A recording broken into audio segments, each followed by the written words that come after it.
All right, welcome back to the Bat Flip podcast. We are episode 2 this week. How you doing, Matt?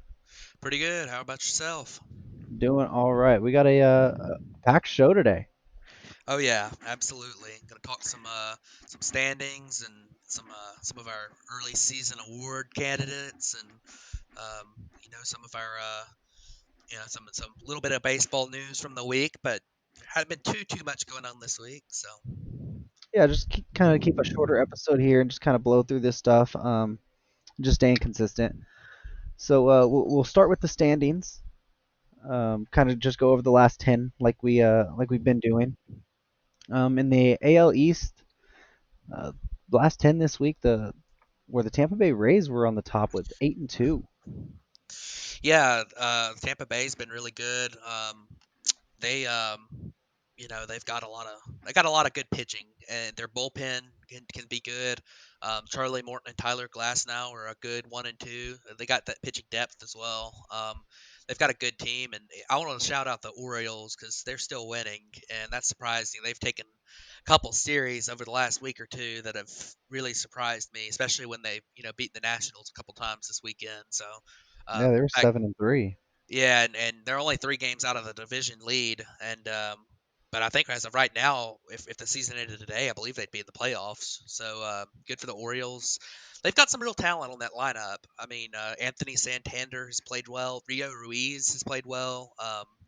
Hanser Ronaldo Alberto. Nunez, Hanser Alberto, like they've got some really good talent in that lineup. They need to shore up the pitching some, but And they're still missing Trey Mancini. they are, and Like, that's obviously an unfortunate situation with his his health issues. But yeah, hopefully he's able to recover and come back from that. In the hopefully next year. And they've got a good base they're building there. I really like what I've seen from them so far. yeah. The Yankees have, they've been 6-4 this week. Not really playing as good as they could have been, but they've been dealing. Judge went Yeah, on the IL with the was a calf strain, I believe. yep. Judge and Stanton have been out, so Yeah, Frazier's been playing out of his mind though. Clint Frazier, he's been playing really good.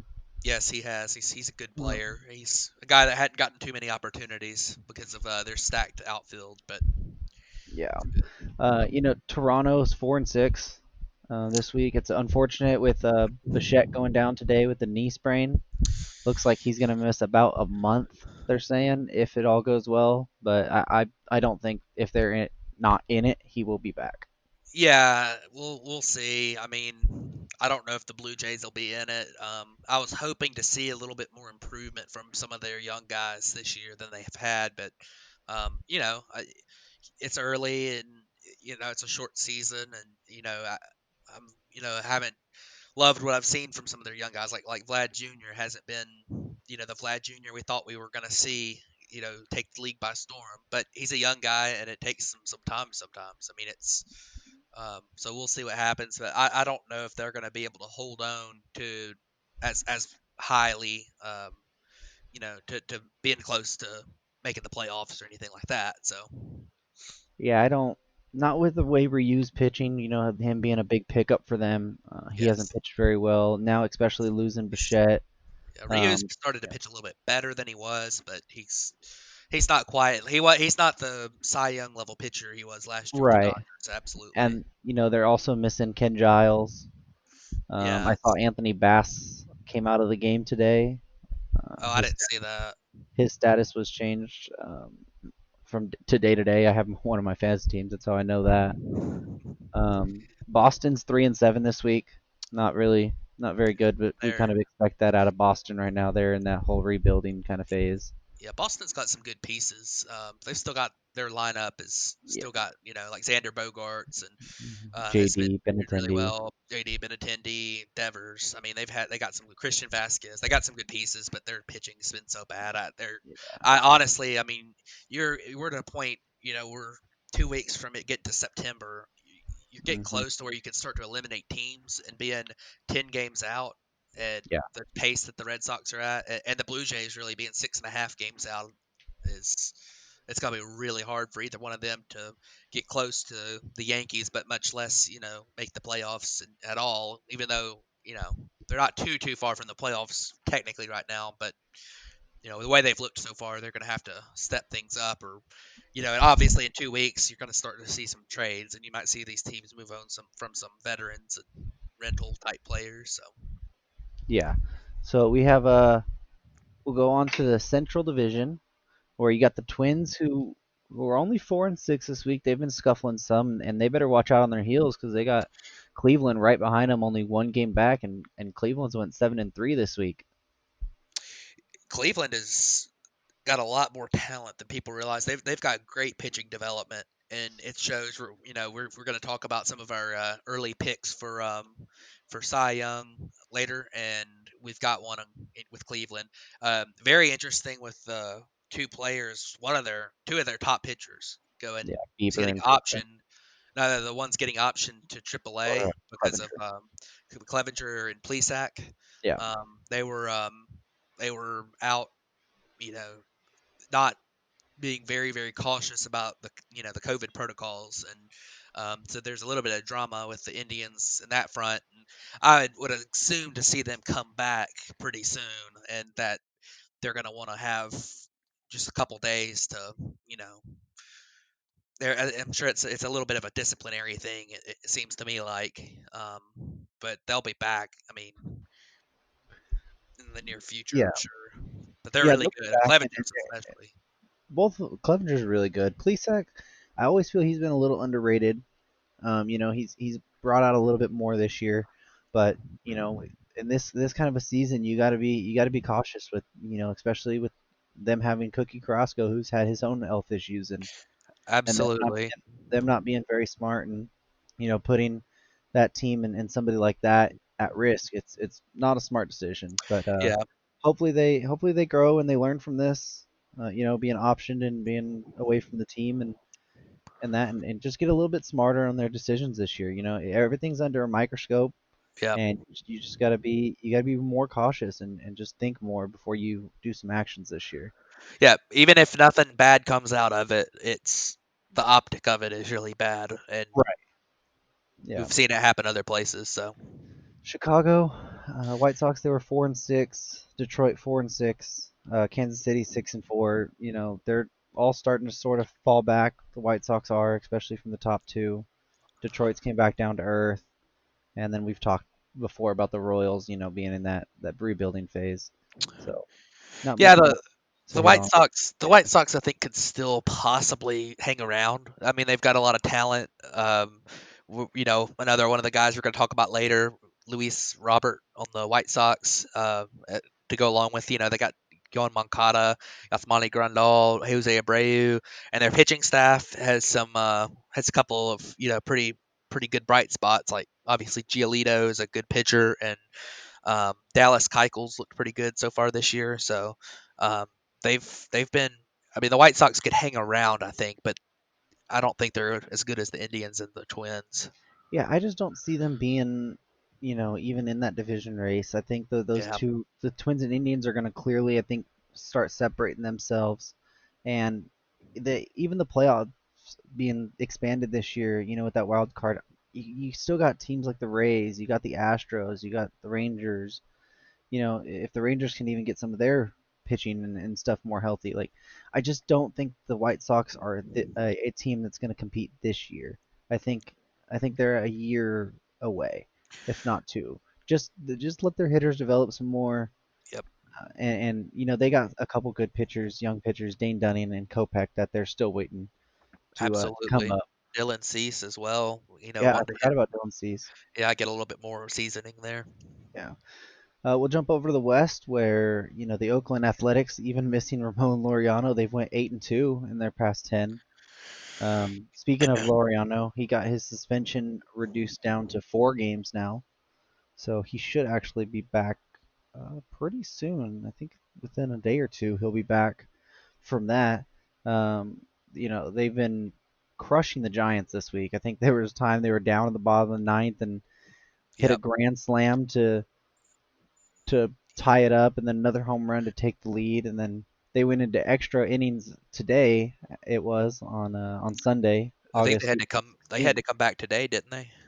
Yeah, but they went to extras, and I think it was tied at 2-2 or 3-3 or whatever. And then next thing you know, I look and it was like 11. They had it got up to like 11 in that one extra inning. It was insane the way their offense has been lighting it up the last So couple of days. so that I think that was yesterday that they had the second Was it? comeback in a row. Today was a blowout. It was Was 15 to it? 3 today. Yeah. No, Yeah, I know, but I think that yesterday all happened in the extra innings. yesterday they scored. Did it really? I think so. No, they scored 9 in the 5th today.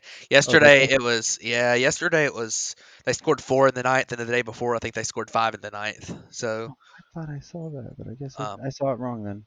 yeah, it's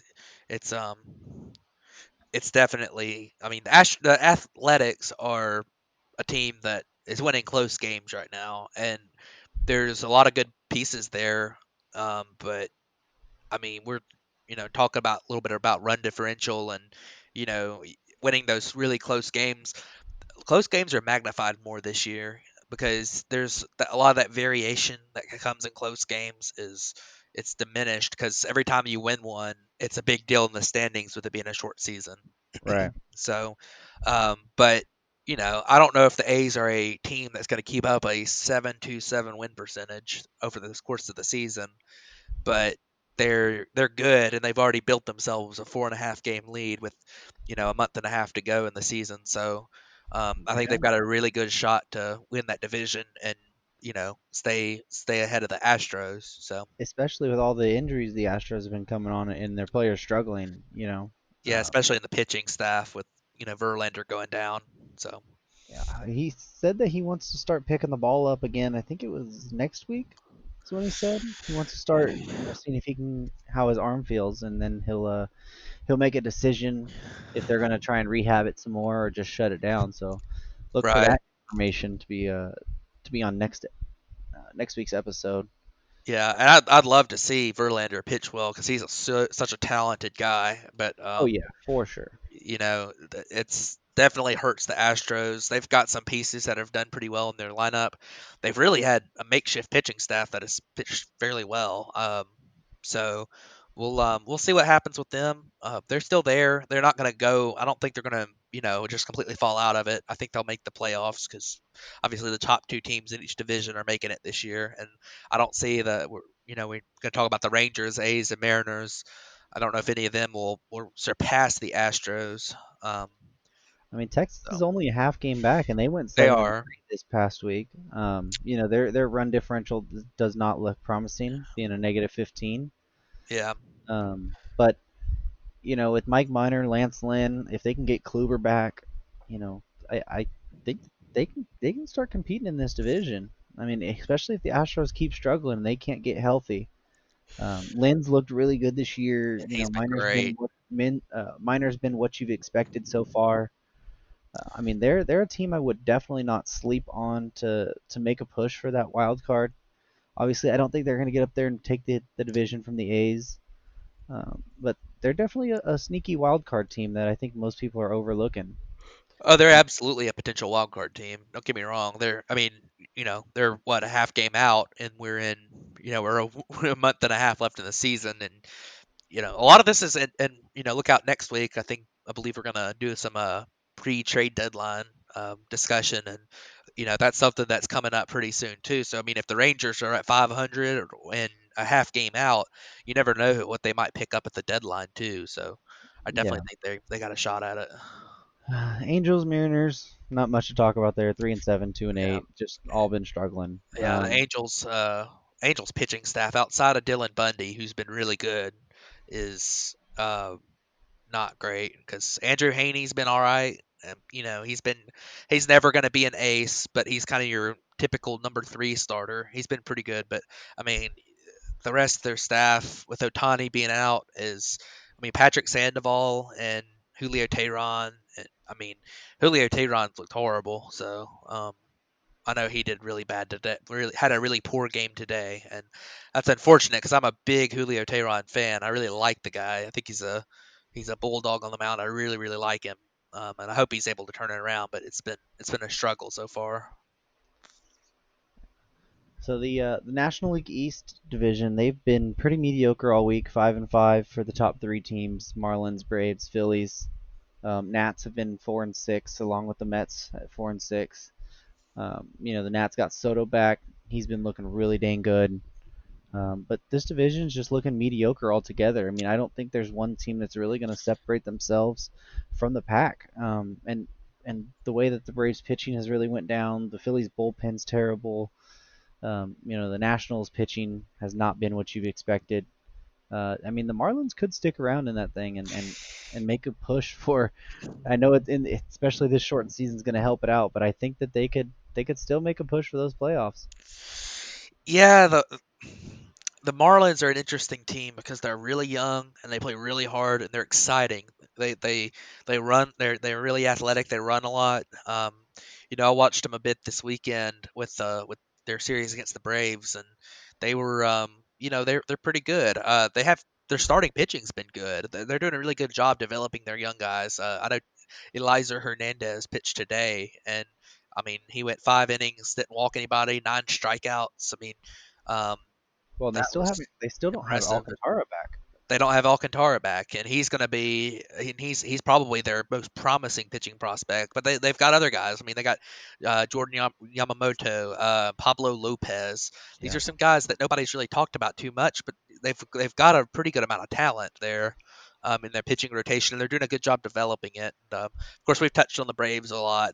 Pitching injuries. I believe it was this week that Sean Newcomb was designated for assignment. I don't know if we've talked about that yet. We Or not. haven't. He wasn't DFA'd. I'm sorry. He was optioned. Optioned, yeah. Optioned to AAA. Yeah, and he so he's been moved down. Robbie Erlin pretty much saved the Braves week today by pitching a great game, um, which is something I did not think I was going to say at the beginning of the season. And the Phillies are hanging around. I think the Phillies are probably the best challenge to the Braves right now, and the Marlins. I mean, I don't expect the Marlins to hang where they are all year. They've they definitely are taking a step in the right direction, and they're showing a lot of promise so far early in this season. But I just don't know if the talent's there for them to sustain a run. The Phillies, I think, have some talent. Their bullpen is just atrocious, though, and that's something that they're going to probably have to figure out at the deadline. And then the Nationals, I'd like to hear what you think about the Nationals because they have had, obviously Strasburg has gone down, but this weekend both Scherzer and Patrick Corbin gave up 5 runs in their starts, and it was against the Orioles. So Well, um, yeah, but we already hit the Orioles have a lot of professional they do, hitters. I mean, a they lot of do, underrated guys that we didn't expect. Um, Corbin can have those games where he does that, where he gives up those five, and then he'll go on a streak of like four in a row that he won't give up any. yeah, Um, and Scherzer just hasn't looked himself this year. Um, I don't know if it's something to do with his back, which he's had some issues with yeah, before.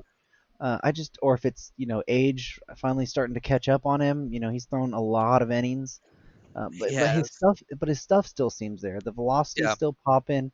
The curveball and slider are still biting. I mean, I don't. I just think that I think it's one of those years. I mean, there's a lot of good pitchers that are struggling, and I just think that Scherzer is such a routine-based guy. I mean, this is a guy who even on his off-day bullpens will throw in full uniform oh yeah, because he does not want to get off kilter. right, I just think it's something that we've said the Orioles have some good hitters, and just him not being 100% himself so far in this season. So yeah, I think they will bounce back. They need Strasburg to be healthy if they're going to do anything. right, He pretty much saved them in the playoffs last year from the yes. pitching side. And Um, Strasburg's really good too. People don't. yeah, And Scherzer has overshadowed him for a long time because Scherzer has been, a but that's top how he wants top it. two, top three pitcher in baseball. And that's So how Strasburg wants it. He's not the guy who wants he's the gone media under the attention. radar a little bit, but Yeah, he but likes yeah, it. yeah. But back on Scherzer, I mean, it's interesting because last year he had that little, he had those little injury flare ups, and in the second half of last season, he he kind of looked the same way he has this year. The stuff looked like it was there, but he just wasn't quite himself. And it's interesting. And it'll be interesting to see whether it's his issues he's had. And we're talking about Scherzer having issues. He's got a 3.71 ERA, so it's not like he's been bad. He's still Right. a really, really, really, really good pitcher. Even even though we're talking about him struggling, we're just expecting the best pitcher in baseball when you're talking about Scherzer. So, um, Right. you know, The Cubs. We'll move on to the Central. They're 6-4 this week.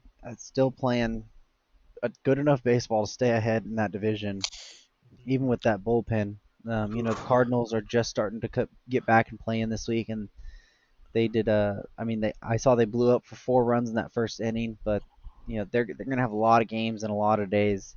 It's gonna really hit their schedule hard. it Only playing is 8 games so far. missing some players still too. Yeah. The Brewers. I mean, they're 5-5. Yelich has started the past couple days to start hitting like Yelich can, but with Kane opting out and then they're missing some of their other pitching. They really just I don't know who's going to make a run. I mean, we thought the Reds, but they've been shut down for these COVID reasons. Having a player test positive for COVID. Um, Right. so I just don't think that anybody's going to be able to jump up there and take that division from the Cubs right now. Right. We'll see. I mean, the Cubs are starting to come back down a little bit. I was looking at, just their stats in general, and they haven't had. It seems like a lot of their top players are struggling some, um, and that they've just kind of been able to hold on. Their starting pitching's been really good. Yu Darvish has looked like the Yu Darvish we've expected to see the last couple of years, and Hmm. Kyle Hendricks has been really good, and Lester until today he had a little bit of hiccup has been good. Um, the Cubs have they've got they've gotten by doing enough, but they have a lot of guys that are really role players on that team, such as Ian Happ and Jason Hayward, a couple guys that they're playing just out of their minds right now, and I don't expect that to happen all year. They're really going to need to turn around from a guy like Chris Bryant or Wilson Contreras Well, to Bryant's been dealing with a wrist injury, yeah, and that's why he's been DHing some and he's been out of the lineup. So that's been attributed to some of his struggles. Wilson Contreras, he's always very streaky. I yeah, mean, he started off the season really good, but now he's struggling the last couple weeks. Um, and they always just have those players that they fill in and do really good for a while. Like David yeah, Bodie was last year. I mean, he jumped in yeah. and he played out of his mind. But with Chris Bryant, I expect him to come back, turn it around. eh, But they're being saved by their starting rotation right now, which They is what are. they need because that bullpen is atrocious. Yeah, and they got to get they've had some good signs from their bullpen this week. I mean, Craig Kimbrell's pitched a couple of actually pretty good outings the last couple days against the Brewers. But I mean, the Brewers still have a great bullpen. They've still got some really good players in their lineup that are bound to hit really well. I mean, Yelich is Right. you look up and Yelich is up to his batting average is still under 200, but his OPS is up over 750 again. And I mean, that's not a great OPS, but I mean, the way we were talking about him a couple weeks ago was, I mean, he's starting. They're starting to have some guys turn it around a little bit. I mean, they're sitting there. I think last week we were talking about them being like just about 5 games back, and now it's closed up a little bit. So it'll be interesting to see what happens there. I do think the Cubs are going to win that division, but it'll be interesting to see what happens down the stretch there. Yeah, that middle pack is, Cardinals, Brewers, Reds. They're really close right there still. And the Cardinals and Reds are such wild cards because of the COVID concerns with the Right. Cardinals having missed so many games, and Right. the Yeah. Reds. But I that's think gonna that be a fight for a wild card spot, I believe. it Between one of those teams. very well might be, very well might be. Um, so the West Division, the Dodgers have turned it on and looked like the Dodgers you have expected this past week. Um, it's only been against the Padres and the the Angels, but still their at bats have looked a lot better. They went 7-3 this week. Colorado's come back down 5-5. I think we sort of expected a little bit of regression from their pitching staff. They had been pitching really well at Coors, and that just seems to not have been the case anymore. They're 7-6 at home this season and 6-2 on the road. So that just kind of shows how their pitching has really been starting to struggle because I think at one point they were like 6-2 I think at home. Yeah, I mean, I think the Rockies are with the way their pitching rotation has looked so far. I think they're going to stick around. Um, they probably are going to have to make a few moves in their bullpen to really bolster things. But I mean, the DH has really helped them because they can get a bat like Matt Kemp in the lineup, who obviously is a very very poor defender is that can still hit some. And That you've got hurts me. yeah, Don't you and know how you've much got that one hurts me. and It's having you got guys like I mean Trevor Story is very very very very good, and Charlie yeah, Blackman's having an insane season, and they've been they're sitting at 13-8, and one of the best records in the majors, and they're really haven't had. I mean, they've had good contribution from Nolan Arenado, but he hadn't been like the 900 plus OPS Nolan Arenado that you typically see. So you're talking about a team that their best player hasn't been all the way there. He's been good, but he hasn't been all the way there, and they're still playing pretty well. So I do think yeah. the Dodgers will win the division, but the Well, Rockies I don't think are going to fall very much. we'll get a good insight because this next weekend, Friday, Saturday, Sunday, it's a 3-game series with the Rockies in LA playing the Dodgers. So we'll get a good view of each of those teams and really see who's stacking up in that division. Between two, who's going to separate themselves. Right, Speaking on the Dodgers, the whole Joe Kelly situation we've talked about. Just kind of wrap that up. His suspension was 8 games. Uh, Through his appeal process, he has had that reduced down to 5 games, but he has also gone on the IL, so he cannot serve those 5 games while being right, on the injured list. So, from one of the Dodgers insiders, they said the earliest he can return, I believe, is the 29th. So they right, still have, you know, 2 weeks until he can come back, pretty much. right. Uh, And Joe Kelly, of course, the big thing with his suspension and all, it was more of a it was more of a news story than how important he is to the Dodgers. I mean, he's a good bullpen right. arm to have, but I don't think that's really going to affect their team that much. No, I just wanted to kind of wrap that up from Absolutely, our absolutely, yeah, previous two ones we've yeah. done. So, but, Arizona seven and but three. yeah, Robbie Ray looked pretty decent today. I think he threw what 5 no-hit innings he threw 5 today. hitless innings with 6 walks. Yeah, I like mean, that guy. I do not understand. His stuff is so good. He cannot find the zone. Like yeah, he could not hit the broadside of a barn if he wanted to. yeah, it's very so that was interesting. I was looking at the box scores and I was sitting there looking at I mean, 6 walks and 5 innings without Yeah, any hits. He gave up a run without giving up any hits and there weren't any errors. So that should yeah. probably tell you all you need to know about that outing, but um it's a little bit so that's very interesting. I don't think that's going to work out too well for him to keep throwing 6 walk in 5 inning Definitely games. not. Um, Definitely not at all. So now we want to kind of just go into some third of the way through the season award predictions. These are not based off of what the teams have done so far or the players have done so far. It's what we think at the end of the season, what the awards would be like. Um, so we will start with Rookie of the Year. In the NL, I have Dodgers pitcher Dustin May. yep. And in the AL, I have White Sox center fielder Luis Robert. And who do you have, Matt? In the NL, I actually have Padres first baseman slash infielder Jake Cronenworth. Um, Okay. I really like what he's done so far. His plate discipline's been really good. Um, he really seems to be, he seems like he belongs to the big leagues. We were talking about this before the show, and the only concern that I really have with him so far is, is he going to play every day because they got Fernando Tatis and they've got Eric Hosmer and um, so that'll be interesting. And then in the AL, I mean, I think Luis Robert will probably end up winning it, but I'm gonna go with Kyle Lewis because I really like what he's done so far, and I wanted to shout out somebody a little different that's not getting talked about too much because Kyle Lewis has been really, really, really good. So He has been. Luis Robert, like we said, he's been the really hyped up guy. He's looked really good so far this season as well. There's, I mean, not much in depth we can go into to him that hasn't been said by Yeah. He's- many other people before.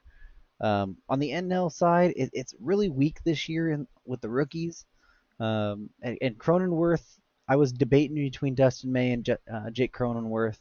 I just went with May because I'm not sure the playing time Cronenworth will get, and May has looked really good the his past three starts. You know, two of them being against San Diego, and today his line doesn't look as good, but there was some errors that happened inside the game in that inning that yeah. it made his pitch count get a lot higher, so he got pushed out of the game really Definitely a early. definitely a talented guy. No, don't get Um, me wrong. but yeah, he's the only thing is, will he get the opportunity? You Right. know, he's pitching right now, but they're gonna have Alex Wood coming back. You know, and they have Tony Gonsolin who's looked really good. You know, is he gonna keep it up? Keep getting those opportunities. You know, Bueller's really struggled though. Um, you know, Kershaw's looked like Kershaw pretty much the last couple starts. So Yeah. I think I'm gonna go with Dustin May on Yeah. that one. And And yeah, and go, we've got a couple more things that, a couple more guys in the NL. The NL really is wide open right now still because, like we said, these neither one of these guys are slam dunk rookie of the year type guys. So I did want to touch on a couple of young guys that are rookies that are, either coming up or are, have been pretty good as well. I wanted to touch on Andres Jimenez from the Mets. mm-hmm. He's looked pretty good so far. There's a few things that you would like to see him improve on, obviously, and he's a rookie, so just about all rookies are going to be like that. But um, I like his speed on the base paths and defense. And then I think you got to look at Dylan Carlson, who's a young guy that's coming up for the Cardinals. This is his first two. He played his first two games, and I don't know how he'll do, but he's a very high rated prospect. And Monty Harrison for the Marlins as well. These are a few guys that are high rated prospects that you just never know what you're going to get from them, and it's entirely possible that one of them could jump up and have a huge 3 or 4 weeks and take the world by storm and win it because there really isn't a slam dunk out there. So I mean, my pick would probably be a Jake Cronenworth or a Dustin May. I think that's a very, very, very likely outcome as well. Um, but there's some of these other guys out there that I believe look like they've got a shot at it too if they can come in and play really well. That we just haven't really seen too much of yet. Yeah, which like we said, with being short season, you know, and the Cardinals, you know, they've only played 8 games so far, so Carlson could definitely be a dark horse, you know, if he plays all those games. I know they're still probably, I think they're still waiting on a couple guys to come back from COVID. So we'll see with how he does. Um, it's just opportunity, you know, in this young season and shortened season. It's who's going to take advantage of that. And like you said, the Yes. NL is completely wide open, so our predictions could be completely out the Yeah, window in there 2 there could be weeks. somebody. I mean, then there could be guys in the minors right now that have a shot at, if Yeah, we talk about the Braves having so many pitching injuries, if one of their prospects pops up and pitches really well for a month, that could change the whole thing. You got situations like that where you very well could see somebody just pop up and take everything by storm. And the guys that we've talked about are, I mean, I don't think that Jake Cronenworth or Dustin May are going to go anywhere because I think they're both good players. But it's entirely possible that somebody pops up and has a huge, first month in the big leagues. So yeah. Well, let's move on to the Cy Young Award next. In the NL, I'm going with Phillies pitcher Aaron Nola. He's looked really good so far. You know, 2.05 ERA. Um, he has a 12.65 Ks per nine this year. His walks are down low. He has a 1.1 WAR. I mean, he's looked really good.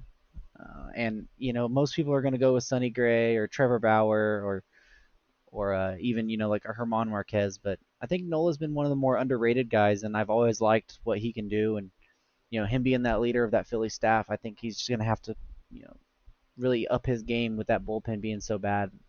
that if he keeps this up, I could definitely see voters looking at him as a guy who deserves a little bit more credit than some of these other guys. In the AL, I'm going with Shane Bieber. I think everybody, I know you agree with that Yeah. one. He's been by far the best pitcher in the MLB this year.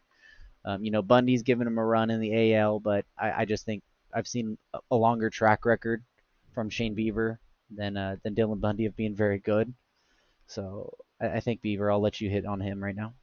Yeah, I my picks are obviously we're talking about Bieber, and I think that's got to be my pick. I mean, this is a guy that in the minor leagues was known for his command and not walking people, and but his stuff has taken a step up and is playing so well.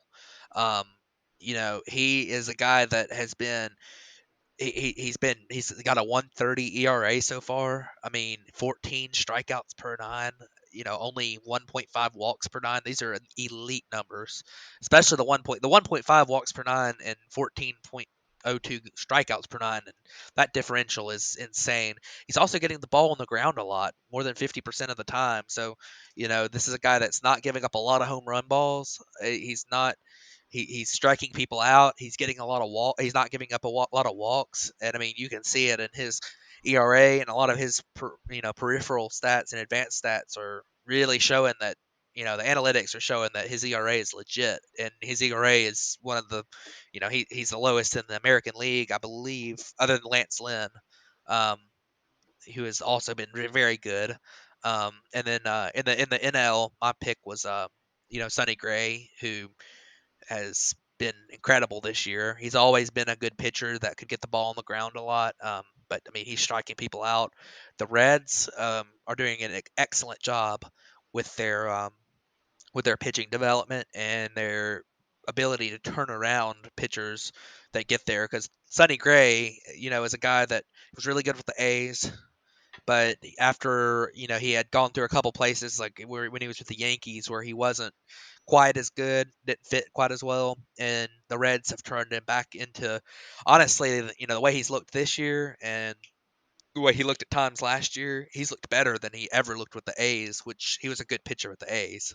Yeah, I think So he's finally, one of the big things with him going back to the Reds is it's most people don't put very much stock into this, but I think it's fantastic is that he finally got back with his college pitching coach Derek Johnson, mhm, and that has, especially after getting the yips and the New York, you know, yeah, the New York media really eating him alive. He really needed somewhere to go and be with somebody familiar. And Derek Johnson has worked wonders with Sonny Gray so far, and he's looked really good with Cincinnati, even in the hitter's ballpark. Great American's been known to be a very hitter it ballpark. really is. And one thing I've noticed, which is very odd, is Sonny Gray was always a big ground ball pitcher, Mhm. and he's got especially now pitching in Great American, which is a hitter's ballpark, his ground ball rate has dropped down to 46%. Right. He still gets it's still a good ground ball Yeah, rate, it's but it's it's not still a quite good what it ground once ball, was. Yeah. but it's not what he was doing with Oakland. Where Oakland and was just like pound the ball on the ground, on the ground, on the ground. Um, and in Cincinnati, they've kind of freed him up to, don't be afraid to get the ball in the air. Right.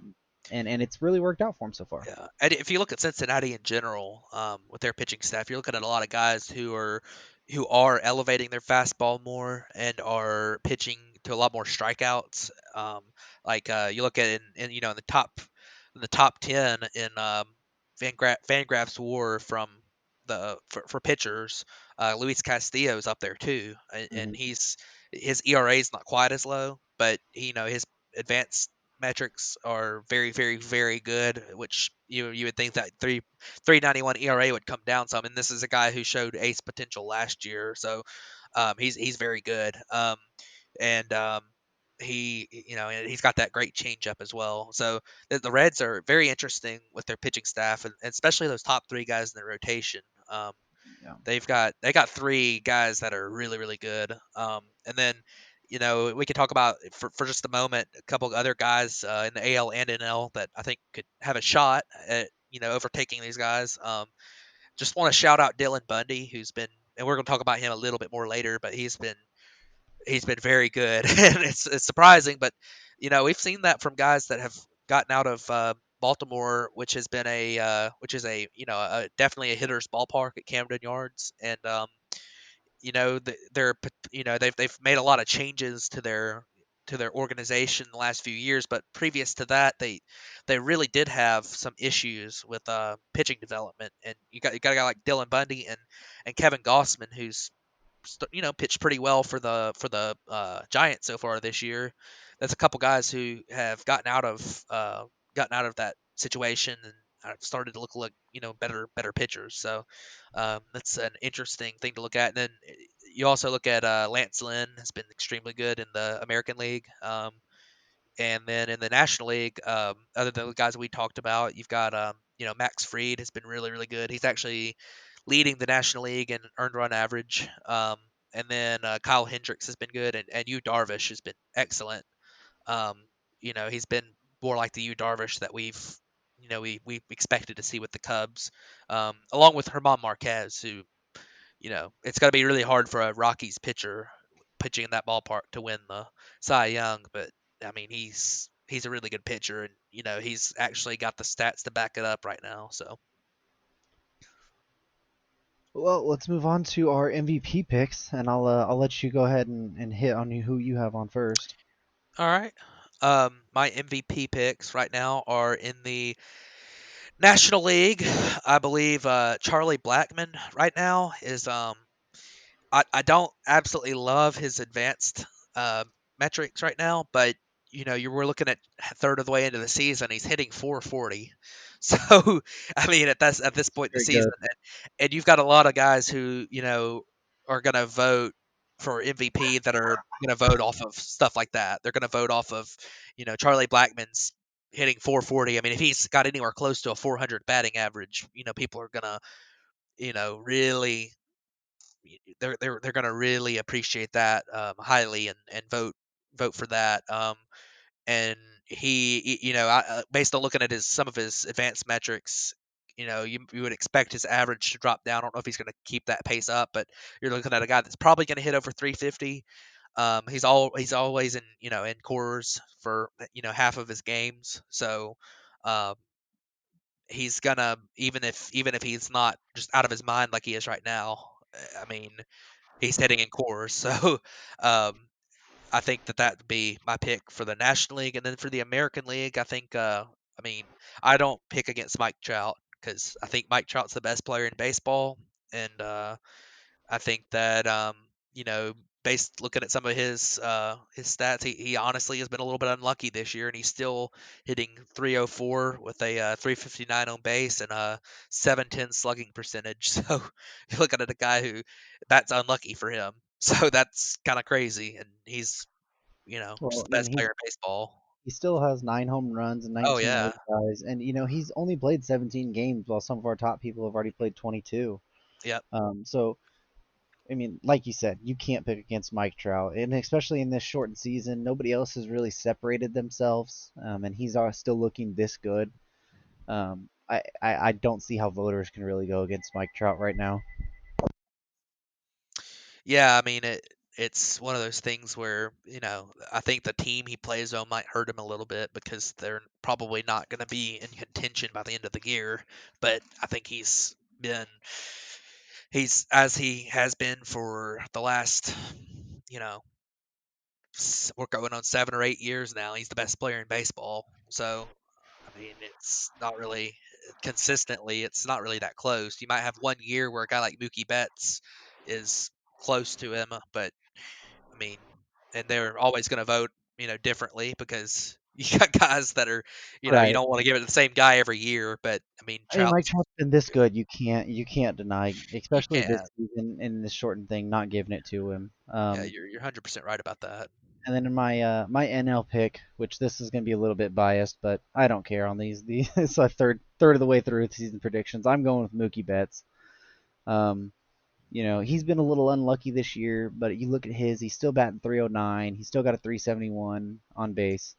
Eight home runs still, and he just got moved back to the leadoff spot, which is a very big thing for him. That's what he likes. He likes doing that. But he still played great defense in right field. especially with everybody else on the Dodgers been struggling really. Bellinger, Muncy, Seager being on and off with being hurt and stuff. He's he's looked like the best player, and he's led that team, especially in this past week. He had 3 home run game one day. He's been getting some big key hits. If he keeps it up, I think he's going to easily jump over every other candidate in the NL. I just don't see anybody that's really separated themselves at the time so far, and I think that his stats are just going to continue getting better because he's been really unlucky. While some of the other candidates have been, I'd say, a little bit more lucky than they should be. So it's kind of just going to even everything back out, and especially voters have a real big bias of were they the leader or were they good on a good team or were they good on a bad team and how valuable are they? Um, and with especially with Bellinger really struggling this year, who most people thought him and Mookie would take MVP votes from each other. Um, but with him not looking like himself or like he was last year, and Mookie has been, I see Mookie sort of just separating himself from everybody else. Yeah, I mean, and that's very hard to argue against because Mookie Betts has been very good. And the guys that are, you look at the leaderboards right now for Fangraphs WAR, the guys above them. I mean, Mike Yastrzemski has been extremely good, and he's an extremely good player. He's a late bloomer that has turned into a spectacular player and a good centerpiece for the Giants to build around. But and Fernando Tatis, who for the Padres he's a phenom. He's one of the best young players in baseball. He's incredible, but I don't necessarily expect them to keep up the pace they're on now. Both of them have have been fairly lucky on balls in play, and um, they. I mean, they're both extremely good. So either one of them could end up being that guy, but I think that the counting stats, I don't know if they're gonna be there quite as much as they are right now at the end of the season, especially for Yastrzemski, who a lot of his skills aren't valued quite as highly by the voters. Because I mean, a lot of his skill is he's got a 19% walk rate right now, which is an insane amount of walks, and he's very very good at getting on base. And that's something where a lot of the more old fashioned voters aren't especially gonna go for that. So they're gonna look more on the who's hit the most home runs and who's got the highest average type things. So and I think Mookie Betts is a guy with his he puts the ball in play, but he's still got hits for power. I mean he's just a spectacular baseball player. So and they're all good defenders too at the top as well. So um, I think I think that obviously my pick Charlie Blackman. I feel fairly confident about, but I think Mookie Betts is a easily a good shot to do that as well. He's a much safer bet than Charlie Blackman. I went the really safe and biased route on this one. Uh You huh. went the kind of unconventional Yeah. conventional one, but like we said, it's a shortened season, and there's who knows with this year what can happen. Um, so let's kind of just go on to the last segment we like to do, which is players of the week. Um, I have for my pitcher, I have Dylan Bundy, who you already hit on and kind of told them what Dylan Bundy's been doing this season. So I'm not going to really pay too much attention to him because you already gave a breakdown of that. I'll go with Jesse Winker for my hitter of the week, though. He has looked insane this week. Um, his batting average was 688 and his BABIP was 667. So he really hasn't been very unlucky. He's been pretty much true to what he's He's supposed to do. A 16% walk rate, 10.5 K rate. He hit 5 home runs this week, 7 RBIs. He had a full win of WAR this week alone. On base of pretty much 74%. He's just been playing out of his mind this week. So that's my pick for player of the week, or at least my hitter of the week. Who do you got? My hitter for this week, I believe, is going to be Juan Soto. I was kind of torn between Juan Soto and his former teammate Anthony Rendon, um, who is starting to come to life some. But I went with Soto. He's hit this week 423, 483, and his slugging percentage is over 1,000, which is insane. He's hit 5 home runs this week in 7 games. Um, he's put up he's put up 29 plate appearances and only struck out once, which is remarkable, remarkably good.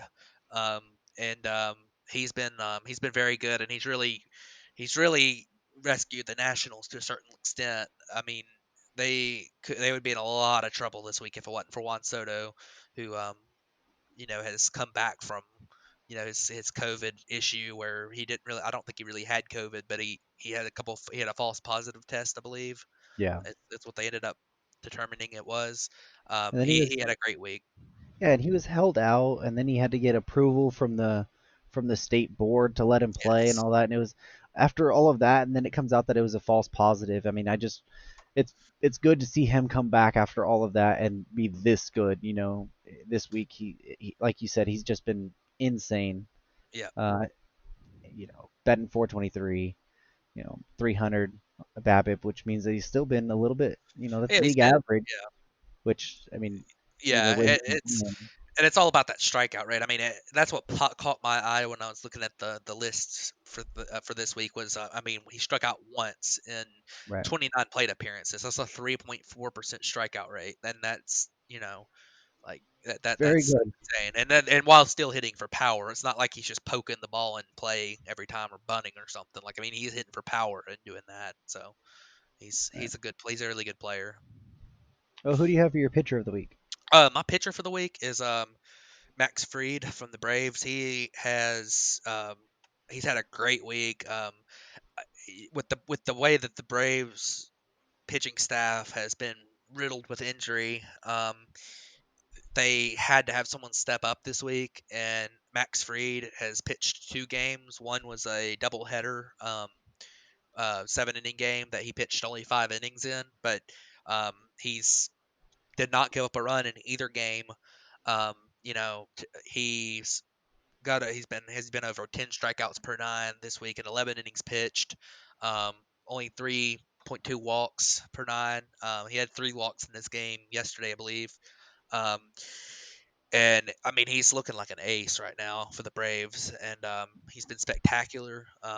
He's, I mean, he's got it's with the situation that the Braves are in their rotation. Um, he's had a lot of pressure on his back too, and It's good. It's that's good to see him finally step up. Especially with Soroka going down. He's met that challenge yeah, yeah. So that they Roca going need down, him.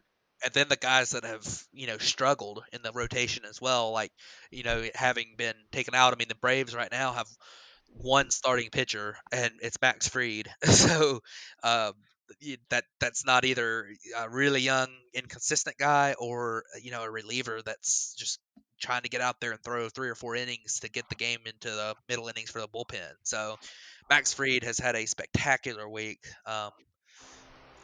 for the Braves. And who is your pitcher this week? My pitcher was Dylan Bundy. We already went Right, on right, over right. That's right. We talked about him earlier. Yeah, he had that one the start bug this week, one. but he looked really good. So Yeah, he did look really good in that one. um, Like you said, he has a 1.57 ERA this week. yeah. He's really been limiting the home run ball. Um, striking a lot of people out. His sliders looked really good, Oh which yeah. is something that it did not look like in Baltimore. So, but I think that's gonna wrap it up for us this week. All right. Yeah. It's hope everyone enjoyed the show. You can follow us on Twitter, the at Batflip Podcast. And you can follow me at Matt Arcara on Twitter. And we'll be. I'm excited for what we got with next week. We're going to talk about the trade deadline, right? Yeah, we'll hit on the trade deadline, and by the time this episode goes up, I hope we get confirmation. But as of right now, as we are recording this, we are up on Spotify officially. And I hope by the next couple days, especially by next week, we should be up and running on Apple Podcast, which is very exciting for us.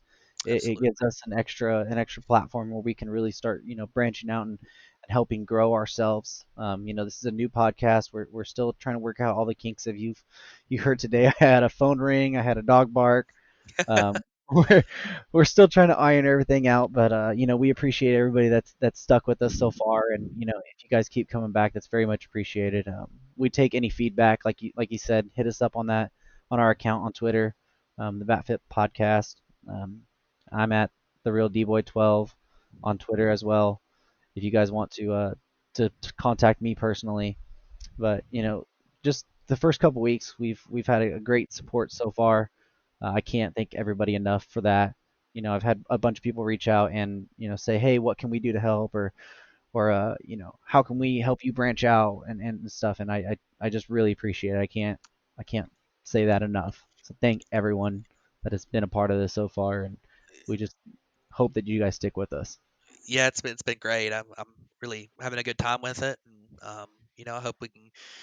I'm excited to keep it going. I'm excited to look at some potential trades next week, and I'm excited to see what we have in the upcoming few weeks with when it comes to just the on field product baseball. I think it's gonna be an entertaining few weeks here, and it's gonna be there's a lot of stories that are about to come out, a lot of things that are about to go down in the big leagues this week, and it's gonna be fun.